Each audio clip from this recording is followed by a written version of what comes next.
Hi guys, maayong adlaw. So for today's video guys is akong i-share ninyo guys no kung unsay trabaho sa akong bana guys.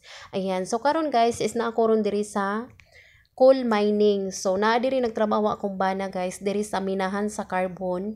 So, kani nga minahan sa carbon guys is kuani siya. Duol ra kay ni sa mo ang balay guys no. Usa pa sad agianan namo ni kumuadto ko sa among umahan. So, karong higayon na is muadto ko sa among baol. Tapos nihapit sa pudyo ko diri guys no kay nitan-aw ko kung unsay ang gitrabaho. Usa pa sad para maka-video ko. Ayan. So, mao ni ang carbon guys no nga ilang hinukay gikan sa ilaw. Tapos, ang trabaho sa kumbana diri guys is operator siya og wisting. So, siya ang nag-operate sa wisting diri. Tapos, kung naay welding unon, so, siya sab ang mag-welding. So, sama karon guys, ang iyahang trabaho is nag-fabricate day ni siya og bagon.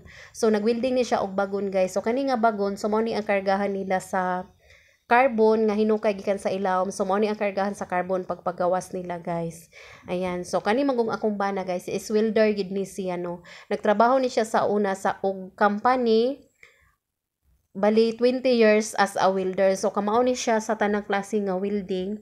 Tapos niabot lang ang higayon nga dili na siya ganahan mo trabaho sa layo. So ganahan na siya nga ari na siya mo trabaho nga duol na mo para mag-usami daw. Ayan, so mao na ni siya nga naa na siya diri nagtrabaho sa duol diri sa amoa. Ayan, so mao na ni ang bagon nga iyahang gi-welding guys no sa ako ni siyang gi-edit kay taas na kaayo kung ato jong ko anon sugdon sa sinugdanan. Ayan, so mao na ni siya nabungbungan na ni niya nabuhatan og handle.